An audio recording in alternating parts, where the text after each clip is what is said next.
Welcome to the GAB. I am Melissa Tenzer, and I want to introduce my co-host today. Hi, I'm Dr. Joan Coleman, and welcome. Esther Tanis. I'm Gabby Johnson. We have a great show in store for you with great content. We're talking about the Jersey Shore. We're talking about Mother's Day. We have a guest in the studio, Mia Abousabe, talking about her book.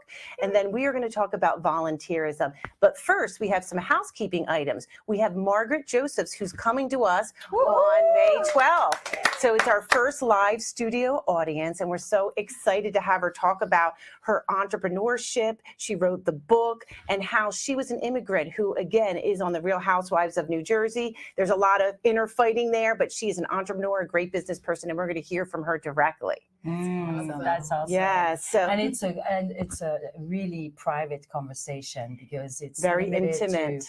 Intimate. So that make sure you get your tickets in, right? Yes. It's a small group. So absolutely. So get your tickets. Follow us on Facebook and Instagram, and make sure you buy those tickets. There's only 50 tickets left, so buy them as soon as possible. And again, you'll have the opportunity to ask some questions. So this month is National Volunteerism Month, which is so exciting for everybody who wants to give back in the community. It's good for you as a person, but it's also good for the people that you're helping. Right. And today we're going to talk about why people volunteer and how it's good for the soul and it's good for the community. There's so many great organizations out there nationally and also locally. So I wanted to talk to you today to find out what is a great place that you volunteer and what you get out of it by doing that. You know, again, how about Esther? Oh, so I am part of the Big Brother, Big Sister, as great you organization. Know. I am very passionate about that because it's helping children who are not well taken care of all the time or going through struggles in school.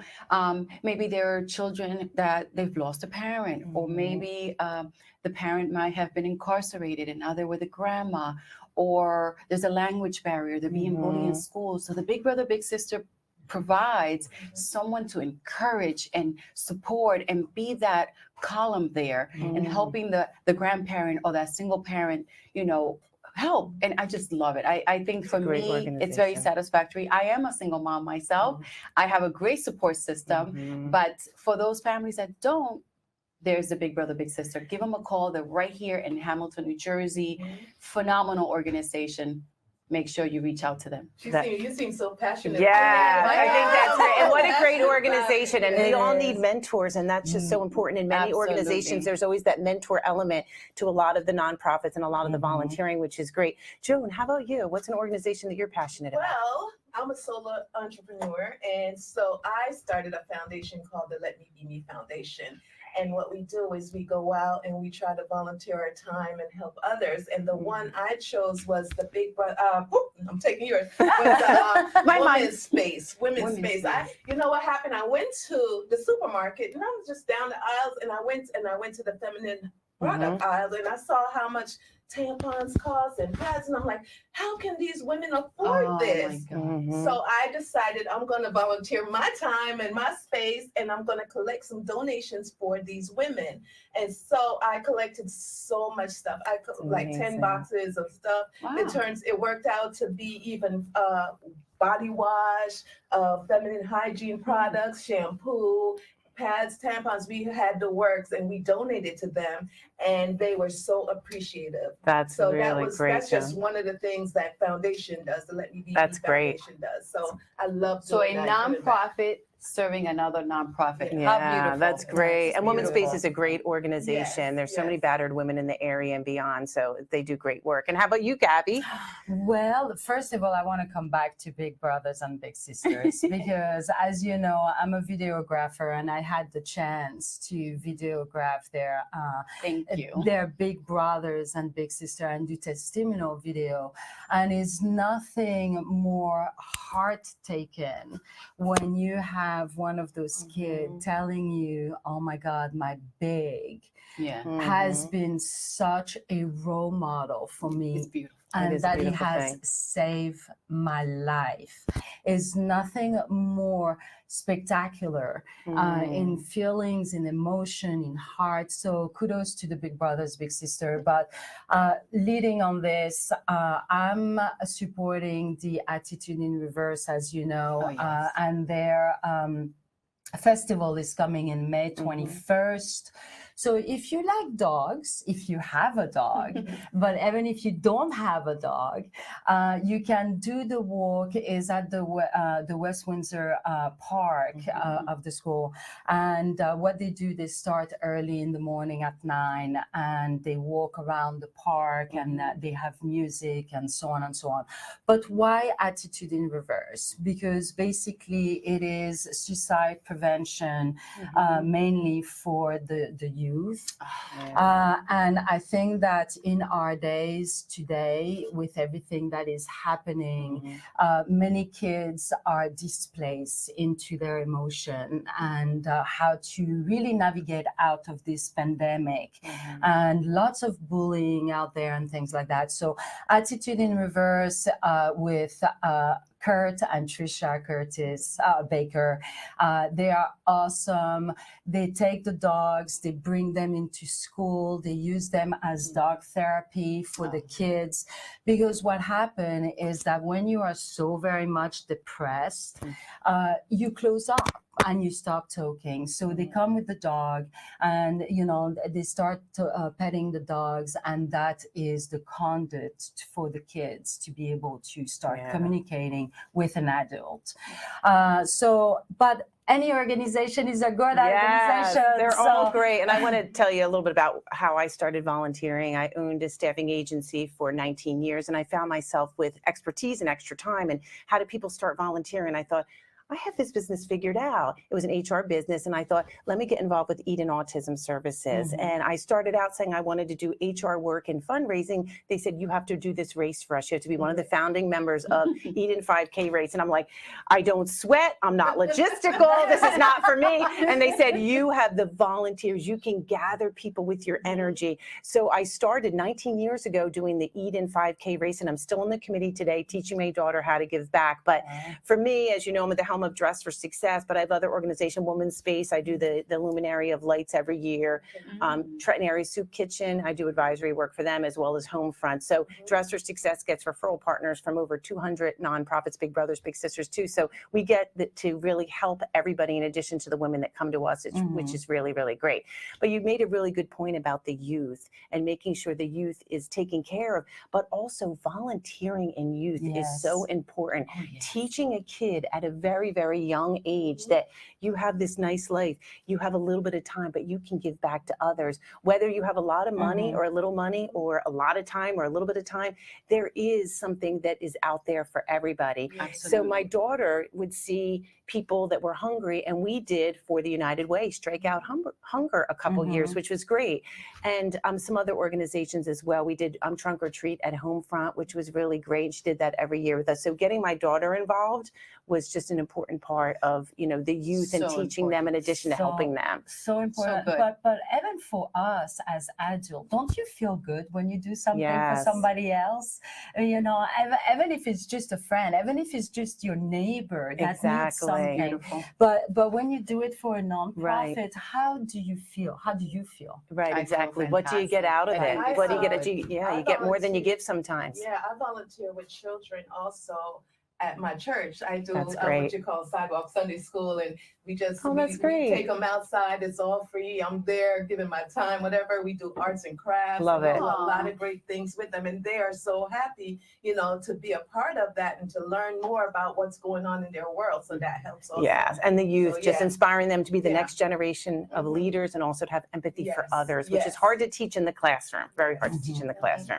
Yes. Great. So we have Gabby, who's going to go into our next segment, and we are going to talk about the Jersey Shore. So take it over there, Gabby. Yes, we will be talking about the Jersey Shore when we will be back. Unfortunately, suicide is the 10th leading cause of death in the United States. It is the 4th leading cause of death for adolescents ages 15 to 19 globally. How can you help Attitudes in Reverse make a difference? Join Mikey and friends on May 21st. It's a day filled with dogs, music, family fun, butterfly release, and lots of distressing and coping mechanisms.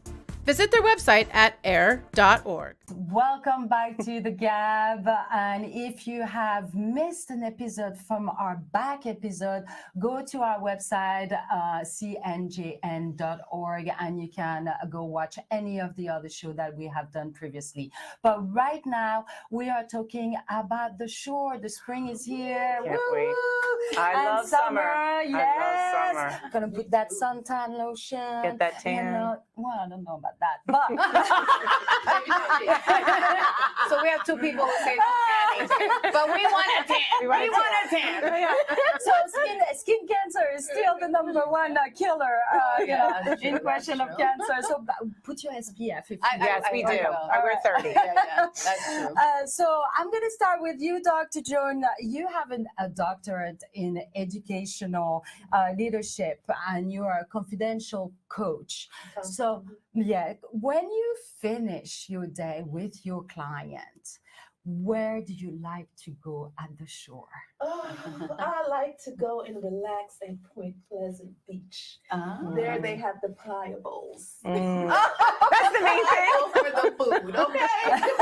It's not the shore, it's the Shore, food. it's the food. The food at It the is shore. about the And food. also to fight the hot sand to get closer to the shoreline. So yeah, Refreshing. Very yeah, so refreshing. that's relaxing, trying to hop to the shoreline and relaxing. And we bring the kids. My son, when he was like 14, what do you want to do for your birthday? I want to go to the shore. So we made it a thing. So we go to the shore on his birthday, which is in July, and we just have a good time. The family playing football in the Love sand. it. It's just great. It's It's a great great. time. That's awesome. I love it. I love that you go to the shore for the food. Really, I go to the shore to watch the water. And it was but healthy food. It wasn't hot dogs and healthy food. hamburgers. It was healthy food. Bible.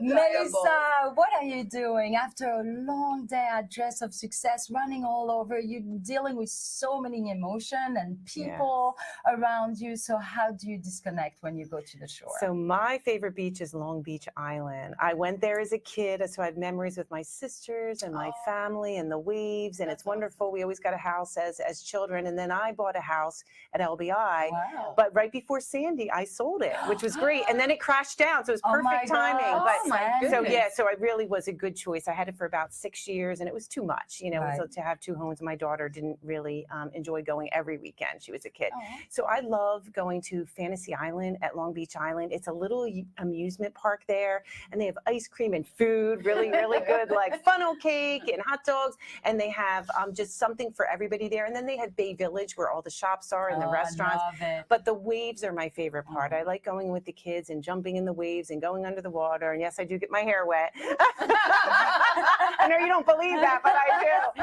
And really just enjoying the family. And I do rent a house for 2 weeks every summer at Long Beach Island. And last year I went with my daughter and her friends, actually. So we all went together for a week, and it was lovely to have them go out on their own as they're getting older, and the teenage things that they do as adolescents. But the ice cream, the food, but the waves, and the family, being together with family and building those memories, which is really, really important to me. And it is because I'm discovering all kinds of places in the New Jersey Shore, but Long Beach Island looks to me like you have the quiet section as well as the active section. You Is do. that It true? really is. When you Right. go up the island, there's so many different segments. There's Ship Bottom. As you go up, it's just, Beach Haven. Every probably mile or two, there's another town, and every town has their little restaurants and their little, pop-up shops. It's just so beautiful. So you can go to the first, Beach Haven all the way down the active part and have a totally different experience than you do in Surf City, which is when you first come onto the island to the left. So there's something for everyone. You can lay quietly, or you can be in the hustle and bustle of everything. Yeah. And you also have what do you call it? The light for The boats. lighthouse? Is it The called? lighthouse. Oh, yes. The lighthouse. Yes. There's a lighthouse when you first come onto the island. There's a lighthouse there. It's beautiful. Very pictural kind it of is. It's picture. nice. Yes. Once every couple of years, we climb up to the top, but it's Ooh. beautiful. Yeah. It's nice. You have to experience at least once, even if you're a shoobie when you do it. If you go there actively, it's just worth it. All right. Esther, you too are a busy lady, but I know you take airplanes, train, car to go anywhere where you can go to the shore. Chica. So when my kids were younger, I used to go to Ocean Grove all the time and rent house there and stay there. But recently I found the Stone Harbor. Oh, I like Stone Harbor. Where is it exactly? It's right before Cape May. Oh my God! It's like a beach at a movie. Really? It's so beautiful. It's so elegant. It's just there's no boardwalks. There's no playa bowls. Sorry, there are no gaming. A lot of shopping. But I need to go to the beach to like this brain talks a lot. Like she is like busy, and so I need to go to the ocean to look at the sound and just enjoy the ocean. And so that's where I've been going out lately, to the Stone Harbor. And you know that I've taken my children to the beach forever. Right. None of them like it. No, you wore them out from it, maybe. but You wore them out. Yeah, but my son doesn't like the beach either. You will say, "Oh, let's go to the shore." Yes, can we take the bike, the basketball, everything else except putting your towel on the sand and getting some rays, So my boyfriend and I are getting a house by the bay because he won. I was like, I like the beach, and he's like, I like the bay, and I like the beach. So we're buying a house at the bay, but we're going to be close to LBI. So I'm excited about exploring LBI. And Stone Harbor and Avalon is so nice. You're right. It's so elegant there, and it's so relaxing, and it just feels like out of a movie. Like you said, everyone's beautiful. The town is great. It just seems so picturesque. It is. It is great. It is. It's a great town. Well, my favorite. Well, first of all, when I came to this country, I lived in south of France, where where actually, during your break for lunch, that's what you do. You take an hour lunch break, and you go to the beach. The beach. Very normal, and you come back to work. I want that life. No, not a cubicle. No. So basically, really, the sea is part of the town and the shops and and everything. So I love Cape May because it makes me a little bit remember of that feeling. It's beautiful, Cape May. Where you have the Victorian house and you can stroll with your bike, and then in the back you have all those restaurants where you can walk. But very quaint, very nice. But I might change my mind and go to Stone Harbor. You would like it. It's similar. Yeah, it's similar. We'll go there. Oh my God. And then come to LBI. Come to LBI to visit me. That's right. In August. Come see me in LBI. Yeah. I would love and to it might be a little bit easier, I think, to go to LBI than to go to Stone Harbor. Yeah, we'll have to go see. Yeah, we'll have to go see Melissa because she'll kill us if we don't. But that's very true. But then one day we'll go to Stone Harbor. But what's interesting, we're so close to the beaches here. Like some of the beaches, Belmar, Spring Lake, the ones we talk about, they're like 40 minutes from here. So the one Stone Harbor and Avalon is like 2 hours. I'm like, Esther, you're going for it. But it's different than what we've seen all these years. Yeah. So it's a different experience. It is a totally different area. But it is true that you can easily take your car in 45 minutes, go to Point Pleasant, have some good food, and as many little places. Belmar, when you're younger, Belmar was the place to go, right? Yeah. So the shore, and this is also what New Jersey is all about. Because if you see, you have the shore, then you have the farm, then you have the mountains, and you can really. It's amazing, New Jersey. It's an amazing place. You have everything. Everything. We have everything. We are lucky to have these beaches. New Jersey. We're spoiled. That's right. All right. So we'll be right back. Don't go away. Esther has a great topics next. Yes. We look forward to it, Esther. It's National Poetry Month, and our guest is not only a poet, but she's an author. Amazing story. Please stay tuned. Come back and let's listen to Mia Abousabe. I'm Melissa Tenzer, and I am on the GAB. Come see our live show with Margaret Josephs. She's on the Real Housewives of New Jersey. She wrote a book too. How exciting. You can ask questions to her directly. Here's her book, Caviar Dreams on a Tuna Fish Budget. She's an immigrant that came to this country. She has so much to offer other women to give her story of success. So please don't miss this great opportunity. The GAB Live. Join us. Welcome back to the GAB Show. If you're just tuning in, you can always watch past episodes on our website, cnjn.org, and follow us on social media too. It's National Poetry Month, and our new guest is not only a poet, but an author, and her story is amazing, Mia Abousabe. And I want to start with just one little paragraph of one of her poems. It says, I am good enough, I am worthy, I am lovable. I have to tell you, this morning around 6 a.m. when I was finishing reading this book, and I read those sentences, and till now my hair just stood up, and it had such an impact because so many of us don't think we're worthy. But we're going to have Mia Abousabe coming and joining us soon, and we're going to get to listen to her story, and she's going to share with us what inspired her and what made her write a book at 17 years old, people. 17. Talent, our future poet. Yes. Mia. Woo woo. Welcome, Mia. Welcome, Mia. Hi. Hi, Mia. Welcome, Mia, to the show. Thank you.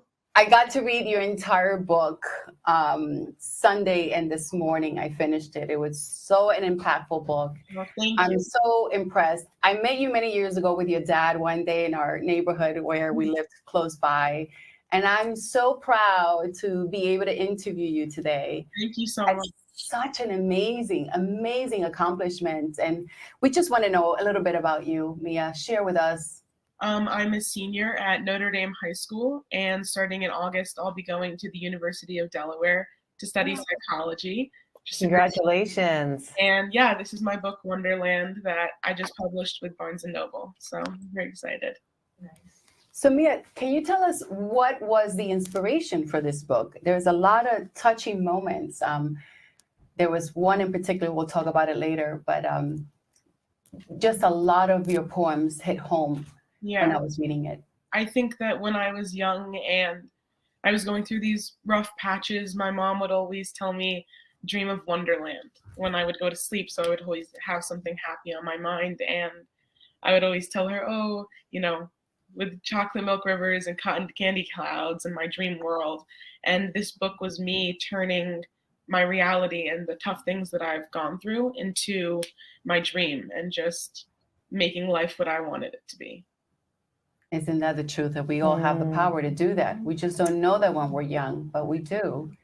So you used the story Wonderland, and I'm glad that you explained that it was just a way to create your new reality. Right. What was happening that you felt this way? Because there were some strong poems that were really tough to read as a mother. Yeah, definitely going through school. I think middle school, high school is hard for anybody. Yes. And when I was, getting bullied and, my parents were going through a divorce and just some really difficult things, poetry was my escape from everything.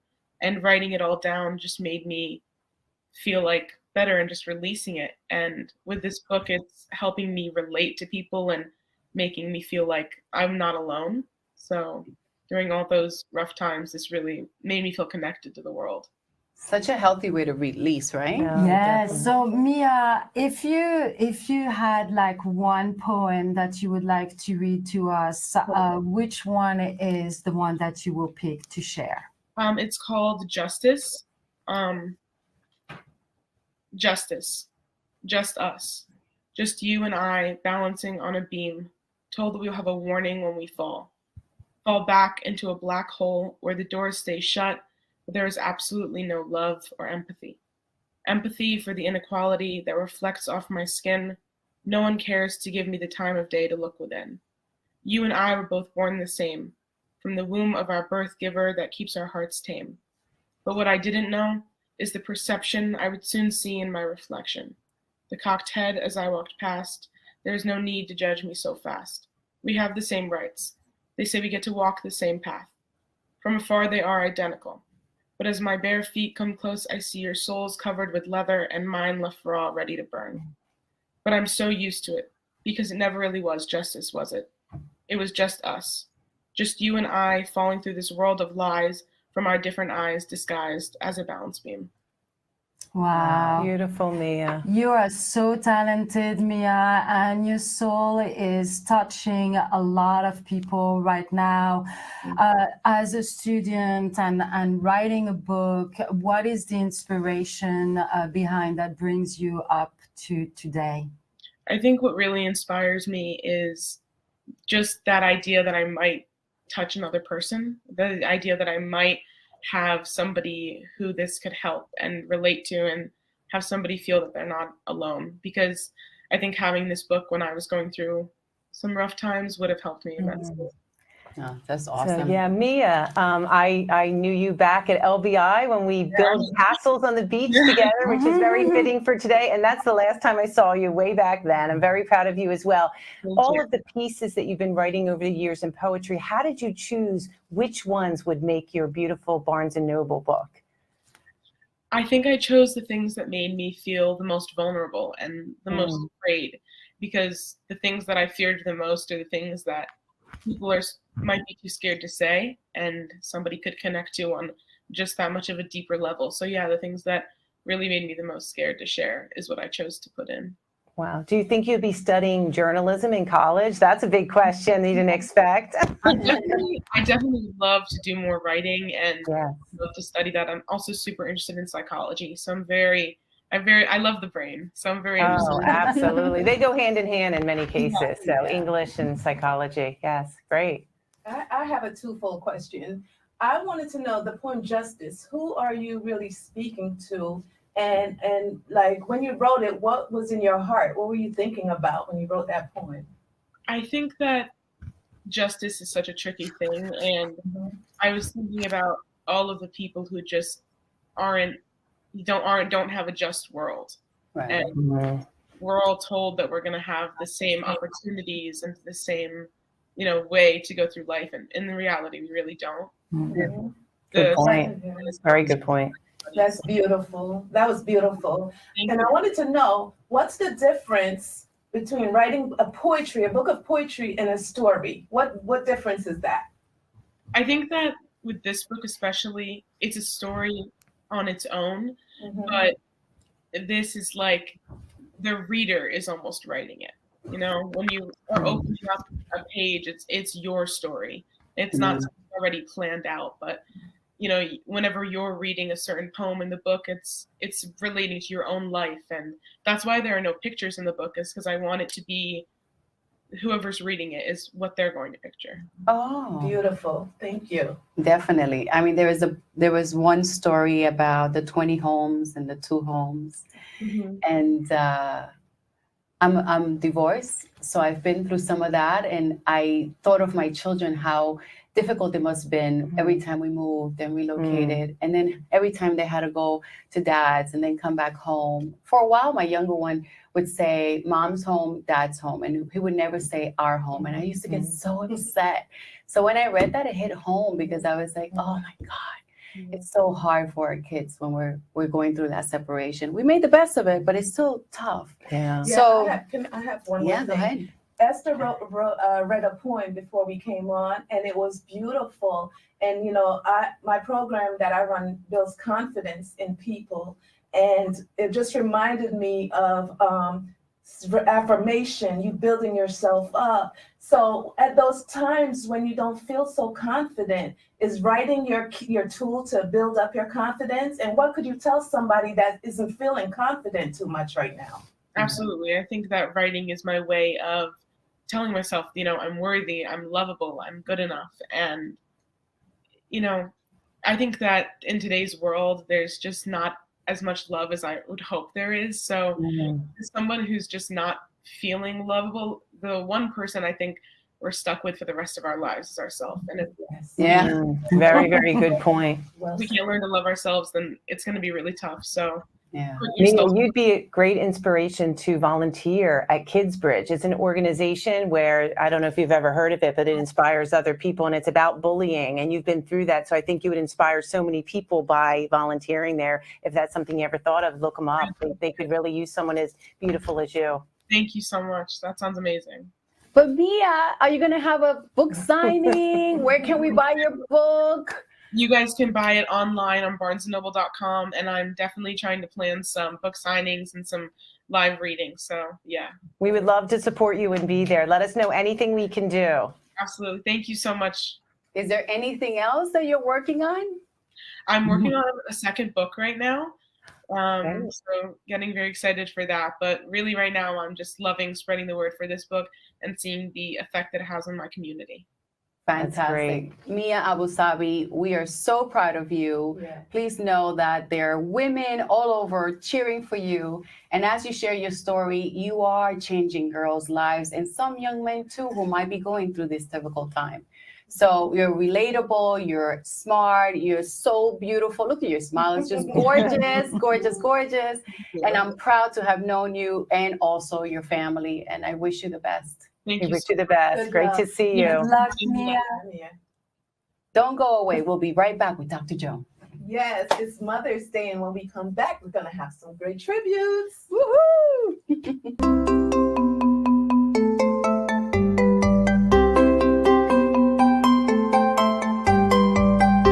Welcome back to the GAB. If you have missed past episode, please tune in to CNJN, or you can watch us on social media, Instagram page, and our Facebook page. Right now, I'm so excited, ladies. Mother's Day is coming up. And, you know, it's a serious note. Some people's mom went home to be with, went home, or is not with us anymore. Some were raised by grandparents. Some were raised by their tias, their aunts, And so if you're like, my mom wasn't in my life, it's okay. Whoever raised you, we're here today to celebrate every woman that, who has a kid. And if you don't, we're still going to celebrate you. But I just want to focus on Mother's Day. Guys, did you know? What? Did you know that Anna Jarvis, she You did started know. this Mother's Day history in 1908. And she started it because she wanted to help women learn how to take care of their children. Oh, But then later she was like, wait a minute, what's happening? It's all commercialized. yes. And she said, I don't want this. So she tried to get rid of it. She tried to get rid of it She because surely it became did. too commercialized. And I agree with that in some cases it does. But yeah, for her fighting for it and then taking it back, it's like, it's not what it Interesting. started out to be, right? Yeah. Is that what it is? And it's like everything evolves, and sometimes it goes in a direction that you don't want it to go, Yeah. But wow. Yeah. So it was to teach people, moms, to be better moms? Yes, that's why she Mm. started I never thought of that. Yeah. Yeah, And she that's had a awesome. couple of clubs, and then there were some other women that helped, as the years went on. And so, this is what she did. She started it. But then when she saw that it was so commercialized and she was like, this is not how I envisioned this. And you have a vision and it's not going away. But it was too late. So she's trying to pull it back. She spent her latter years trying to take back Mother's Day, but it's too late. So we're here today to celebrate that. Also, do you know that it's one of the time of year that the phone is like going off the hook? Oh, yes. Most call at Mother's Day. Oh, That's a big that's day, a even big more day. than birthdays. Yes, that's the biggest day. All your of son's phone calling calls. you back. The Yeah. biggest days of phone calls. Well, at least I'll get a call from my boys. Yes. I mean, these boys. Anybody else has boys? I do. What the heck? I don't. Okay, so boys are like, oh my God, Yeah, they're different. trying to reach them. And if you have a boyfriend or a husband, you have to remind them to call their mom and the mother-in-law because That they is don't true. They remember. don't do- Yeah, right. They don't What do is it on that their own. talking about? We carried you. We pushed you out. Call. They don't answer, but you text. Call me back, and then they call. I know. But Melissa, tell us about who raised you. Is your mom? Who? Tell us about that. So I have a wonderful mother, and she's just unconditional love. And as a young child, she really taught me the value of hard work and the value of confidence. You guys know how confident I am. From a little tot, she was saying, you could do anything you put your mind to. So I think really valuing hard work, making sure that you get recognized and you know your worth. As you said earlier, that's something really big in girls to build the confidence is know your worth, know how much you can make, know you can do anything that you dream of. So that's something my mom really instilled in me at a very young age. And I'm so thankful for it. And I do call her a lot, probably the most out of the sisters, I would say. Not that I'm the favorite. I'm just saying I make the most outbound calls to my mom. when it rings in the morning, they're like, it's either a telemarketer or it's Melissa. So I definitely keep in touch with them. And as they get older, you want to make sure that you're there for them and know that they're appreciated. You can say, I love you every day. It doesn't have to be just on Mother's Day. I think right now, like you say, even when they do get older, that touch point of calling even when it's not Mother's Day, boys. Yes. Okay, Yes. it's like super important right now. It They really are so is. isolated, Especially with COVID. And Well, she did a great job with you because you were really confident. Oh, thank you, Dr. Thank Jones. you, Melissa's mom. Mary Jo, you know her name. You know Mary Jo. She's a big fan of the GAB. Number one fan. Mary Jo. Mary Jo. So, Gabby, tell us about your mom. She's in Europe. Yes, Tell us she about- is. She is. My mom, she's awesome. But it wasn't always. Oh, Right. Right? I understand. So we always have that moment with our mom where it's a little difficult, a little bit bumpy, right? But mom is awesome. She was, like you, a very big entrepreneur. So therefore, That's you know, working all over the place, handling few businesses. Never home. You know the story, right? It's a little close to home. It's a little close to home. So anyway, I don't want to make a book out of it, but like your mom, I think this generation, our mom generation, were really a generation that gave us the power to understand that everything we do get in life is not, it's not something that is handed over. You have to earn it. You need Hard to work earn pays it. off. Hard work pays off. Values, sentiment, truth, passion, all those kind of things. So for me, mom has a very special place in my heart, and so much that every Sunday at 5 o'clock, I have a call with her. Oh, that's beautiful. No matter what, and I'll move all kinds of appointments. Oh, Gabby, are you free for 5? No, can't do it. That's beautiful. I love that. You make the taught appointment with her. All those values and just to build you up. So when you get older, listen, I have to tell the truth. I have to do this because that's what I was taught. Esther, tell me who raised you and tell me about. So I have an interesting story because my mom got divorced when I was 2 years old, and we ended up living with my grandmother who raised me, Mama Jeja. She raised me till I was 9 years old, and then my mom remarried. And the reason my mom wasn't there as much is my mom worked so hard. She was going to school to become a nurse, and then she was also working to support us, my grandmother, myself, my sister, and my cousin. And so I barely got to see her, but she was just like working, studying. And so I didn't get to see her as much. And then when I turned 9, we relocated to Passaic, New Jersey, and that's when we had our relationship. And as you share, Gabby, it is a little bumpy when you don't have that intimate relationship when you're younger, but I respect my mom. My mom is very sophisticated, very elegant, the opposite of me.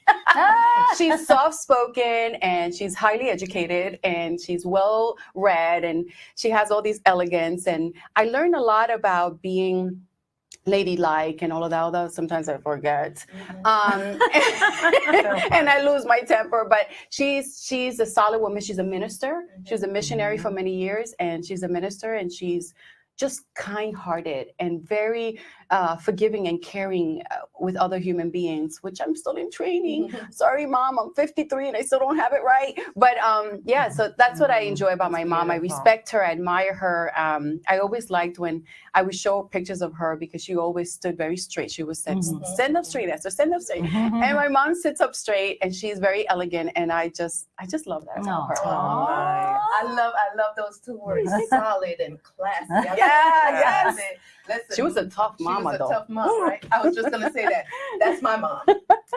Cynthia Bryan. She's a tough mom. She's Jamaican. She has that tongue that will slice you like bread. And sometimes I have a little, that little, a little bit of that, a little bit of that. I have to pull it back. But but she is just a strong. I always thought she was a strong woman. She went through the divorce. She raised all 4 of us, my sister, my brothers and sister.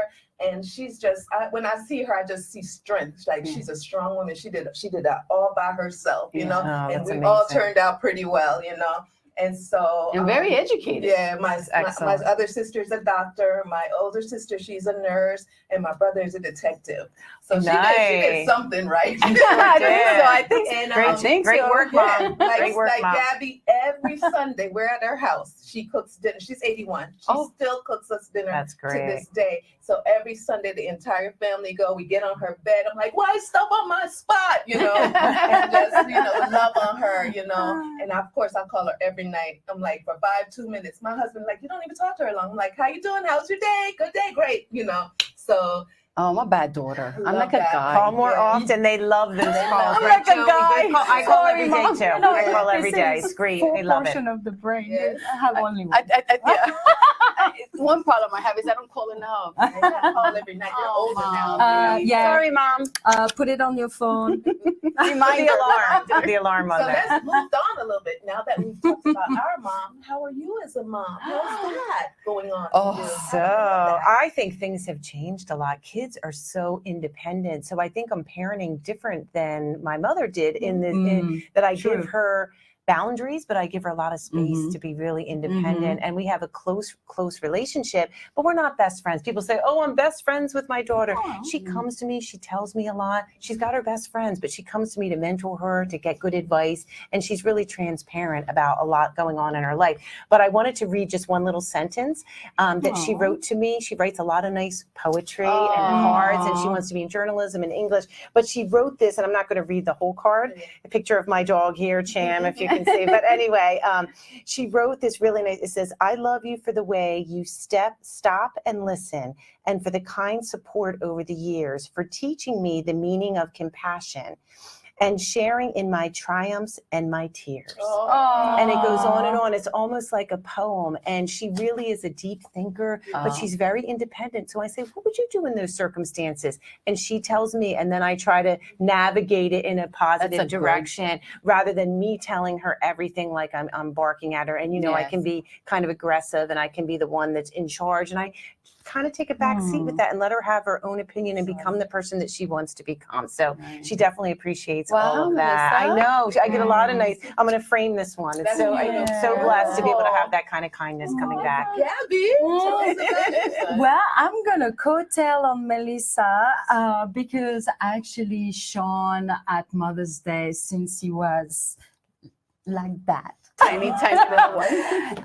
always did handwriting Mother's Days, and I kept every single one of them. So They actually beautiful. plastered on my bathroom wall. That is so beautiful. And so Like I a have vision them. board. Yeah, so they're all there, and beautiful messages that boy can give. It's And he's a boy and he's doing the that. woman That's so who's deep. gonna marry him is so lucky. Lucky.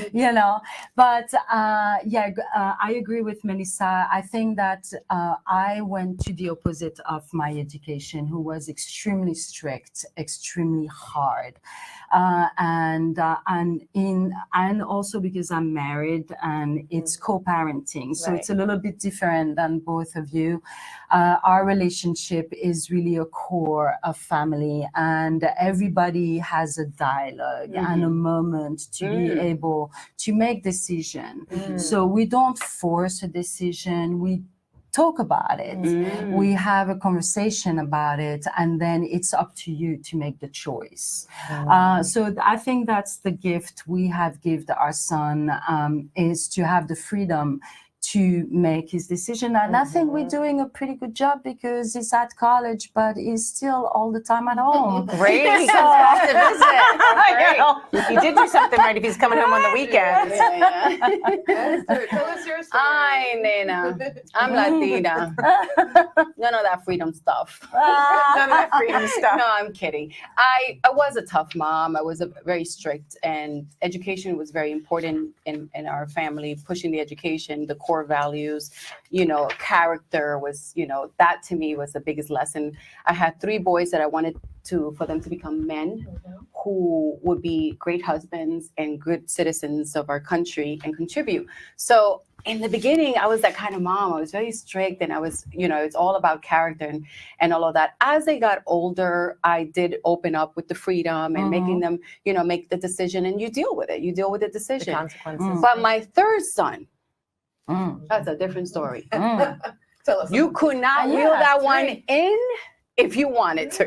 You couldn't even, you know how, you know, I don't know about you guys, but when parents, the Spanish parents, are upset, they open their eyes, right? And you know what that means, you right? can tell that expression. Yeah, my young one was like, "What are you opening your eyes for in front of everybody?" But you see, I talk to him in French when I want to say something, you know, that nobody should listen. I said it in French, And he knows. He goes, or I would grab his hand, like, you know, stop. And he would say, "Stop grabbing my," I mean, he would embarrass me. Anyway, I did change as a Lessons mom. learned. Yeah, I did change as a mom. I became much more collaborative, and he was a different child, and he needed me to parent differently. And Different phases. he did make me in a different mom, totally. But you know, one thing I cannot do, I cannot hover. No, I agree cannot with hover. that. I can't. Here's what I expect from you. Here's what you need to be doing. And then no I'm not. hovering. I can't hover. I No can't hover hover. as a boss. I cannot No. hover as a mother. No. And so I think I don't that know. was a good thing No because my boys are my 2 older boys are very independent. One living in Chicago, the other one living in California, which I'm leaving today to see. The California, the Chicago ones don't want me to go. He doesn't want to go. Well, that sounds like that's great. That's great. But you know what? Come here, tugging. And you think nobody sees that when you do the lips, right? You do the lips. Did you put the leash on when he was little? No. Oh, thank goodness. I don't like that leash. No. But let me tell you guys, I am truly blessed. I cannot even lie. I have 2 boys, and they were good babies, and they grew up to be great adults. I didn't really. I was a hoverer. I hovered. I was you a hovered. helicopter parent. You were? And when my She son still was is. 17, when my son was 17, we had this big love. It's like, "Mom, set me free," and I'm like, "I don't know how to set you free." And it was this whole thing. But then I'm learning. I do hover a little bit. I do. A little more, a little bit. But now I'm learning how to kind of let go and let be. But it was a big thing. Let me be free. And I'm like, no. Let me be me. Yeah. Let me be me. That's what she started the nonprofit. That's how she started the It was for nonprofit you, about right? it. Let me be He me. wanted to be free. And I'm like, but I don't know how to let go. You know, it was a whole thing. And finally, I learned how to let go. And, you know, now we're, you know, they're free. I let them go. And they're able to come talk to me and tell me things. And I'm like so grateful. But, you know, I have a little Mother's Day poem that I'm gonna say from the top of my head because Let's hear it. I love that. Oh my God. It's Okay. very simple. It Go ahead. goes, roses are red, violets are blue. Mother, oh mother, Mother, we love you. Beautiful. May 8th, 2022. Happy Mother's Day, everyone. Happy Mother's Day. Love you, Mom. What an empowering show we've had today. I feel like I Yes. got to know you so well and your motherhood and everything that we've gone through together. So everyone, we are so glad to have you watching. Thank you for being here. We have our event on May 12th, so make sure you buy your tickets and then watch us on Facebook, on Instagram, and follow us and share the show with all of your friends and family. We're so glad that you're an active audience. Thank you so much for being here. See you next time. Bye-bye. Thanks for watching. Thanks for watching. We're not on this.